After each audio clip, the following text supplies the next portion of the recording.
ರೋಣ ತಾಲೂಕಿನ ಮಲ್ಲಾಪುರ ಗ್ರಾಮದ ಸಂಗಮೇಶ್ ಮೆನಸಗಿ ಹಾಗೂ ಕವಿತಾ ದಂಪತಿಗಳ 2 ವರ್ಷದ ಪುಟ್ಟ ಮಗು ಇಂಗ್ಲಿಷ್, ಹಿಂದಿ, ಕನ್ನಡ ಎಲ್ಲ ಭಾಷೆಗಳಲ್ಲೂ ತನ್ನ ಸೆಲ್ಫ್ ಇಂಟ್ರೊಡಕ್ಷನ್ ಮಾಡಿಕೊಳ್ಳುತ್ತಾ ದೇಶದ ಪ್ರಮುಖ ಪ್ರಾಣಿ ಪಕ್ಷಿಗಳ ಬಗ್ಗೆ ಗಾದೆ ಮಾತುಗಳು, ವಚನಗಳು ಸೇರಿದಂತೆ ಹಲವಾರು ವಿಷಯಗಳ ಬಗ್ಗೆ ಕೇಳಿದ ಪ್ರಶ್ನೆಗೆ ಪಟಪಟನೆ ಉತ್ತರಿಸುವ ಈಕೆಯ ನೆನಪಿನ ಶಕ್ತಿ ಅದ್ಭುತವಾಗಿದೆ. ಇಂಡಿಯಾ ಬುಕ್ ಆಫ್ ರೆಕಾರ್ಡ್ಸ್ 2023ರ ಪ್ರಶಸ್ತಿ ಪಡೆದು ತನ್ನ ತಂದೆ ತಾಯಿಯರ ಗೌರವ ಹೆಚ್ಚಿಸಿರೋದಲ್ಲದೆ ಚಿಕ್ಕ ವಯಸ್ಸಿನಲ್ಲಿಯೇ ದೊಡ್ಡ ಸಾಧನೆ ಮಾಡಿದ್ದಾಳೆ. ಇವರ ತಂದೆ ತಾಯಿ ಪ್ರೈವೇಟ್ ಶಾಲೆಯಲ್ಲಿ ಶಿಕ್ಷಕರಾಗಿದ್ದು ಅವರು ತಮ್ಮ ಸೇವೆಯನ್ನು ಮಾಡ್ತಾ ತನ್ನ ಮಗಳ ಭವಿಷ್ಯವನ್ನು ರೂಪಿಸುವ ನಿಟ್ಟಿನಲ್ಲಿ ಶಕ್ತಿ ಮೀರಿ ಪ್ರಯತ್ನ ಮಾಡ್ತಿದ್ದಾರೆ. ಏಕೆ ಸುಮಾರು 9 ತಿಂಗಳು ಇರುವಾಗಲೇ ತಾಯಿ ಕವಿತಾ ಏನಾದರೂ ಹೇಳಿದ್ರೆ ಮಾರನೇ ದಿನವೇ ಅದನ್ನು ತೋರಿಸುವ ಶಕ್ತಿ ಹೊಂದಿರುವ ಬುದ್ಧಿಶಕ್ತಿ ದಿನದಿಂದ ದಿನಕ್ಕೆ ಹೆಚ್ಚುತ್ತಿರುವ ಬಗ್ಗೆ ಗಮನಕ್ಕೆ ಬಂದಿದೆ. ಅದರಲ್ಲೇ ಅವಳಿಗೆ ಪ್ರಾಣಿಗಳ, ಪಕ್ಷಿಗಳ ಗಾದೆ ಮಾತುಗಳು, ವಚನಗಳು ಹಾಗೂ ಹಿಂದೂ ಸಂಸ್ಕೃತಿ ಬಗ್ಗೆ ಮಾಹಿತಿ ನೀಡ್ತಾ ಬಂದಿದ್ದಾರೆ. ಅವುಗಳನ್ನೇ ನೆನಪಿನಲ್ಲಿಟ್ಟುಕೊಂಡು ಇಂಡಿಯಾ ಬುಕ್ ರೆಕಾರ್ಡ್ ಪ್ರಶಸ್ತಿ ಪಡೆದು ಸಾಧನೆ ಮಾಡಿದ್ದಾಳೆ ಅಂತ ಹೇಳಿದ್ದಾರೆ. ಹೀಗೆ ಎಷ್ಟೇ ಕಷ್ಟವಾದರೂ ತಮಗೆ ಬರುವ ಅಲ್ಪ ಸಂಬಳದಲ್ಲಿ ಅವಳು ಬಯಸುವ ರಂಗದಲ್ಲಿ ಬೆಳೆಸುವ ಪ್ರಯತ್ನವನ್ನ ನಾವು ಮಾಡ್ತೇವೆ ಅಂತ ತಂದೆ ತಾಯಿಗಳು ತಿಳಿಸಿದ್ದಾರೆ. ಇನ್ನು ನಮ್ಮ NKS ವಾಹಿನಿ ಜೊತೆ ಅವರ ಪೋಷಕರು ಮಾತನಾಡಿದ್ದು, ಹೀಗೆ ದೊಡ್ಡ ಸಾಧನೆ ಮಾಡಿ ತಂದೆ ತಾಯಿಯ ಗೌರವ ಹೆಚ್ಚಿಸೋದಲ್ಲದೆ ದೇಶದ ಗೌರವ ಹೆಚ್ಚಿಸುವ ನಿಟ್ಟಿನಲ್ಲಿ ಬೆಳೆಯಲಿ ಅಂತ ನೀವು ಶುಭ ಹಾರೈಸೋಣ.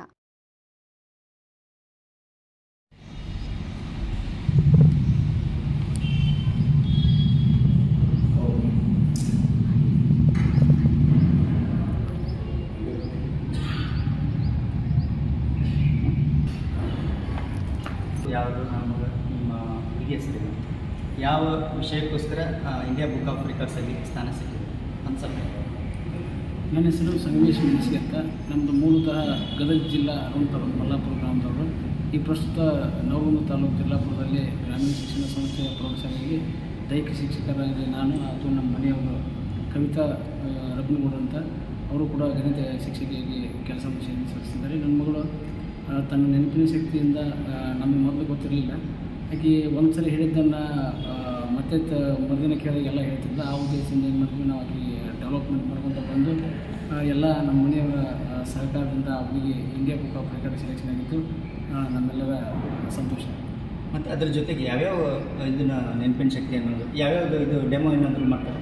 ಮಾಡ್ತಾರೆ ಖಂಡಿತ. ಯಾಕಂದರೆ ಆಕೆ ಒಂದ್ಸರಿ ಕಲಿಸಿದ್ದೇನೆ. ಶ್ಲೋಕ ಆಗಿರ್ಬೋದು, ಗಾರ್ಡನ್ ಆಗಿರ್ಬೋದು, ABCD ಆಗಿರ್ಬೋದು, ಸ್ವಂತನೇ ಪರಿಚಯ ಮಾಡ್ಕೊಳ್ಳೋದ್ರಿಂದ ಇಟ್ಕೊಂಡು ಎಲ್ಲದನ್ನು ಮಗು ಒಂದ್ಸರಿ ಹಿಡಿದ್ರೆ ಅದನ್ನು ನೆನಪಿನಲ್ಲಿ ಇಟ್ಕೊಂಡು ಪದೇ ಯಾರು ಕೇಳಿದ್ರೆ ಹೇಳುವಂಥ ಶಕ್ತಿ ಅವರಿಗೆ. ಓಕೆ, ಇದು ಎಷ್ಟು ವರ್ಷದ ಮಗು? ಈಗ 3 ವರ್ಷದ್ದು. ಇದು ಹೇಳುತ್ತಾ ಈ 9 ತಿಂಗಳಿಗೆನ ಇದು ರೆಕಗ್ನೈಸ್ ಮಾಡುವಂಥದ್ದಾಗಿರ್ಬೋದು, ಅದನ್ನು ಪರಿಚಯ ಮಾಡುವಂಥದ್ದಾಗಿರ್ಬೋದು. 1-1.5 ವರ್ಷದೊಳಗಡೆ ಇದು ಕಲಿತಿದ್ದು. ಅದು ನಮಗೆ ಈ ಮಟ್ಟಿಗೆ ಬೇಕಂತ ನಮ್ಮ. ಈಗ ಡೆಮೋ ಯಾವುದಾದ್ರೂ ಒಂದು ಏನಾದರೂ ಹೇಳಿಸ್ತಾರೆ? ಬೇಸಿಕ್ ಸಂಬಂಧಿಸಿದ 5 ಪ್ರಶ್ನೆಗೆ ಆನ್ಸರ್ ಮಾಡ್ತಾರೆ. ಹೌದಾ? ರಾಷ್ಟ್ರೀಯ ಪಕ್ಷಿ, ರಾಷ್ಟ್ರೀಯ ಪಕ್ಷಿ, ರಾಷ್ಟ್ರೀಯ ಹೂವು, ರಾಷ್ಟ್ರೀಯ ಹಣ್ಣು, ರಾಷ್ಟ್ರೀಯ ಮರ, ರಾಷ್ಟ್ರೀಯ ಹೂವು, ಗಾದೆ ಮಾತು, ಗಾದೆ ಮಾತು,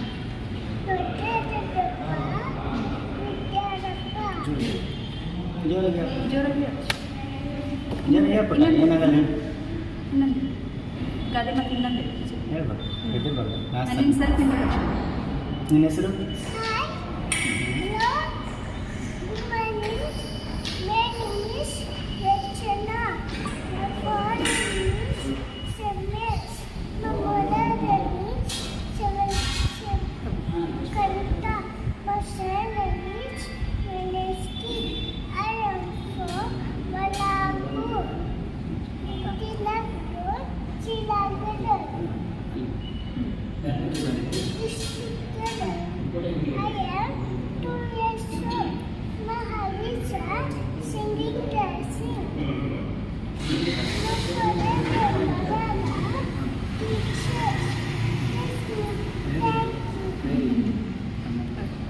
ಇವಳು 9 ತಿಂಗಳಿದ್ದಾನೆ ಇವಳು ರೆಕಗ್ನೈಸ್ ಮಾಡೋದು ನನಗೆ ಗೊತ್ತಾಯಿತು.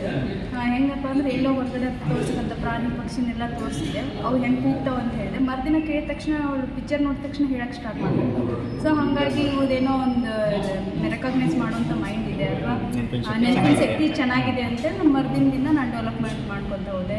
ಫಸ್ಟಿಗೆ ಅವ್ರು ಸ್ಟಾರ್ಟ್ ಮಾಡಿದ್ದೆ ರೆಕಗ್ನೈಸ್ ಅಂದರೆ ನೀವು ಸಮಯ ಸಿಕ್ಕಾಗೆಲ್ಲ ನೀವು ಸಮಯ ಅವ್ರಿಗಾಗೆ ಟೈಮ್ ಬಿಟ್ಟು ನಾವೆಲ್ಲ ಮಾಡಿದ್ವಿ. ಸೊ ಹಾಗಾಗಿ ಮತ್ತೇನು ಹೇಳಕ್ಕೆ ಬಯಸ್ತೀರಾ? ಏನಿಲ್ಲ ಅವಳು ಏನು ಮುಂದೆ ಏನು ಮಾಡಬೇಕು ಅಂತ ಬಯಸ್ತಿದ್ದೀವಿ? ಮುಂದೆ ಆ್ಯಸ್ ಇಟ್ ಈಸ್ ಅವಳು ಏನು ಆಗ್ತಾಳೆ ಅದಕ್ಕೆ ಬಟ್ ನಾವು ಸಪೋರ್ಟಿವ್ ಆಗಿ ಅಷ್ಟೇ. ನಿನ್ನ ಹೆಸರೇನಮ್ಮ? ನಿಮ್ಮ ಪಪ್ಪನ ಹೆಸರು? ನಿಮ್ಮ ಅಮ್ಮನ ಹೆಸರು? ನಿಮ್ಮ ಅಡ್ರೆಸ್ಸು? ನಿಮ್ಮ ಊರು ಯಾವುದು? ನಿಮ್ಮ ತಾಲೂಕು? ನಿಮ್ಮ ಜಿಲ್ಲಾ? ನಿಮ್ಮ ರಾಜ್ಯ? ನಿಮ್ಮ ದೇಶ ಯಾವುದು? ನಿಮ್ಮ ಖಂಡ? Very good. ಸ್ಪೀಚ್ ಹೇಳಪ್ಪಚ್ಚಿ. ಹ್ಞೂ ಹ್ಞೂ ಹ್ಞೂ ಹ್ಞೂ ಹ್ಞೂ ಹ್ಞೂ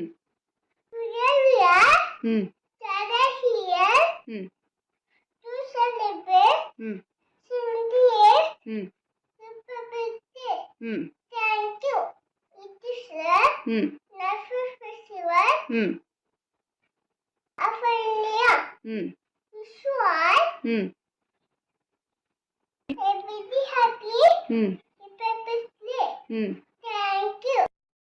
ಹ್ಞೂ ಸಣ್ಣ ಅ ಆ ಈ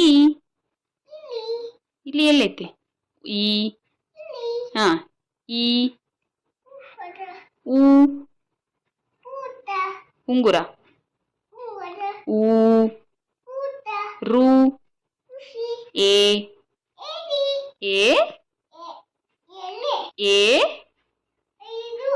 ಐ ಓ ತೋರಿಸು. ಓ ಒಂಟೆ. ಓ ಓ ಓ ಓದು.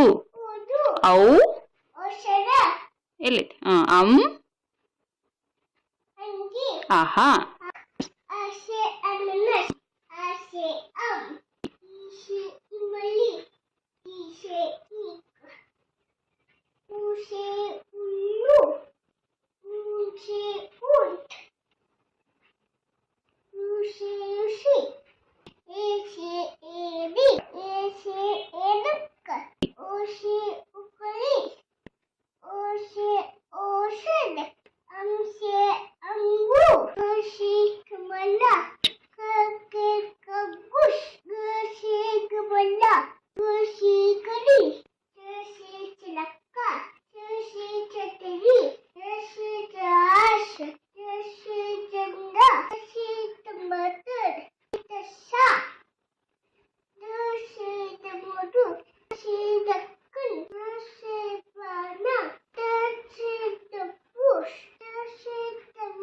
ಕ್ಯಾಮರಾಮನ್ ಜಗದೀಶ್ ಜೊತೆ ಅಶೋಕ್ ಹೂಗಾರ್, NKS TV4 ಗದಗ.